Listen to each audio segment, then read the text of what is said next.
Hey, this is Larry Janesky from Dr. Energy Saver. Well, we've had a big project going on in this house. We've done the rim joist, we've replaced the heating and air conditioning system, we've replaced the water heater, we've done a lot of work in the attic, and now it's time to look at the basement floor.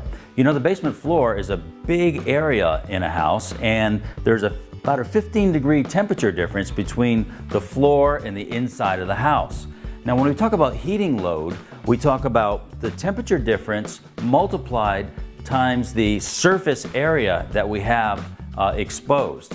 And this basement has 1,200 square feet of cold concrete slab exposed into the house. And that's going to make a big difference in the heating load. And if we can get that insulated, it'll make this basement a lot more comfortable and this house more energy efficient.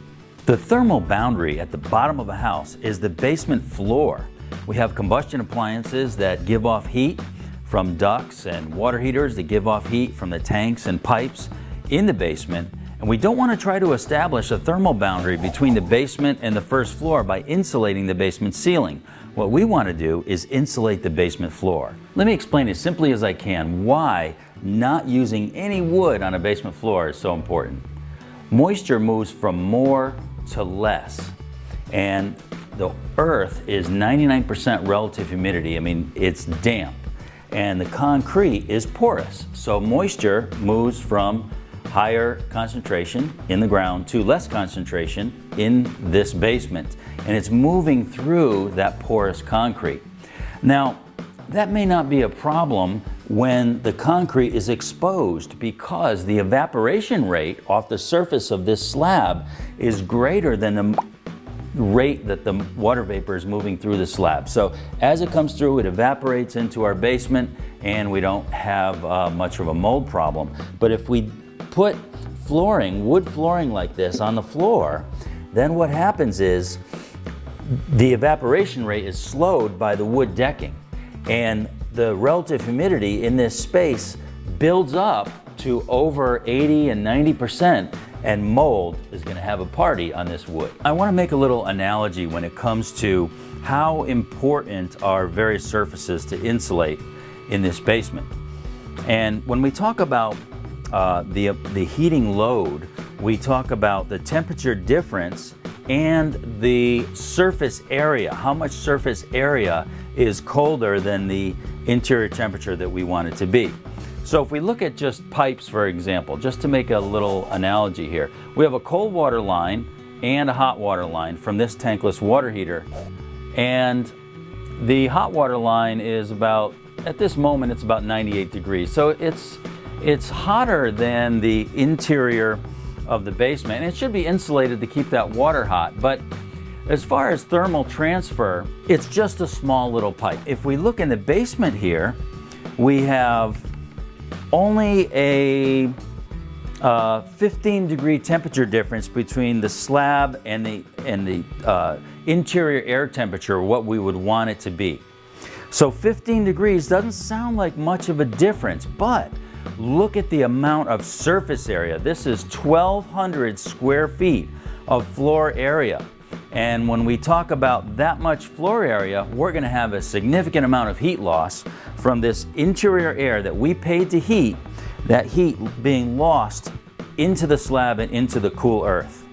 Now, the earth temperature is the average air temperature in your area year-round. So here in the Northeast, it's 55 degrees is our earth temperature, and we want the interior of our basement to be 72 or so. So it's a 17-degree delta or temperature difference that we are going to be insulating across this basement slab, and that's going to make a big difference in comfort and energy efficiency in this home. The ThermalDry Basement Floor Decking does just that. ThermalDry Floor Decking is a modern version of a built-up insulated floor system that will never get moldy and will never rot.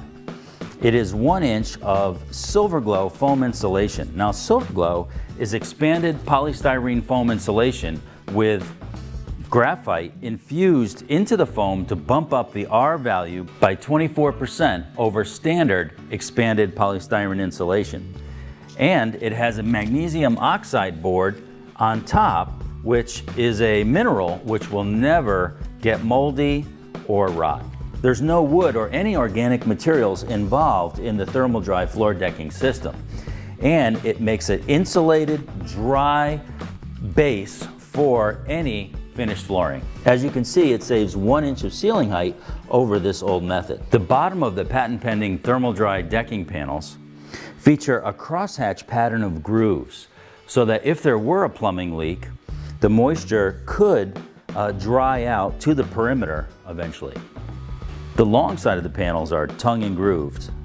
The ThermalDry insulated floor decking does make a difference in the temperature of the floor and what you feel. Let's take a look with the thermal imaging camera and we can see the temperature of the cold concrete floor and what a big difference that the decking makes. This floor is very cold and this decking is much warmer, and it'll be a bigger difference in the winter. Right now it's 85 degrees out and we've got the door open, we're going in and out and so forth, but it will make a big difference. And another thing you can't feel in this video is how this floor feels.